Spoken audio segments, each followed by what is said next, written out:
This is the New Balance 1080 V14. It's one of the most comfortable shoes on the market. In this video you'll understand why that is, how it fits on your foot and how it compares to the V13.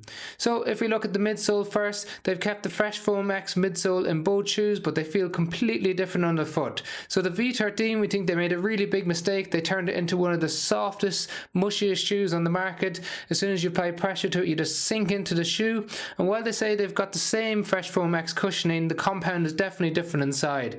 So when you apply pressure to it, you don't sink into it. It's not as mushy as what we felt in the V13, so it's a lot firmer. When you try to pick up the pace, it transitions nicely from the back to the front of the shoe, whether that's walking or running. They've got a nice split at the back of the shoe around the heel bevel, and so it acts as a really nice crash pad when you initiate contact with the ground, helping to control those pronation forces. It's got 38 mils on the rear foot, 32 on the forefoot, giving you a 6 mil drop. That's the difference from the back to the front of the shoe. It helps to ensure a nice smooth distribution of pressure across your foot, as opposed to a high drop shoe where your foot is slightly tilted in it, so when you're standing for long periods of time you can put extra pressure on the ball of your foot. One big difference that we've noticed in the V14 as well is that it's a lot stiffer in the toe box, so it's quite hard to bend. You'll enjoy this if you've got issues with your big toe, such as like big toe arthritis, but it doesn't have that flexibility that some people might enjoy that they saw in the V13.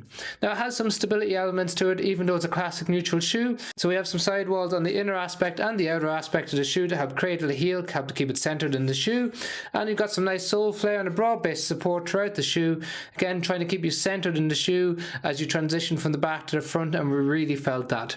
They've kept the upper on the shoe very similar to what we saw in the V13, maybe a slight adjustment in the engineered mesh. It's true to size and length, got plenty of space in the toe box, but it comes in a wide version as well. There's a gusseted padded tongue, so it's stitched in, keeps nice and centered, no issues with the lockdown, and nice padding around the heel counter.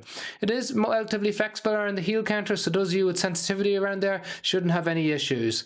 When it comes to walking, this is probably one of the best and most comfortable shoes in the market in our opinion.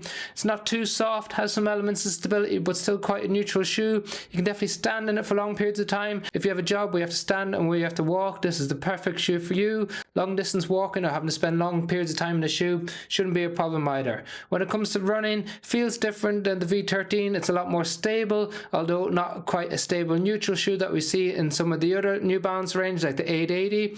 However, has a bit more stability than the previous model. It does transition nicely from back to the front, but it can pick up the pace, and that's partly due to the increased weight. So it comes in around 298 grams versus 262 grams in a size 9 men's US. So quite a big increase in the weight. Not quite sure where that is, probably within the compound of the Fresh Foam X. And for that reason, it's definitely not a shoe for up-tempo runs or for faster workouts. It's more for easier runs, recovery runs, and those longer runs. It will provide you comfort underneath your foot for those longer distances. You can check out the latest price of the shoes in the description below. Otherwise, if you have any comments or questions on them, please drop them in the comment section below. Thanks for checking in. We've got loads of New Balance shoe comparisons if you want to check out our channel.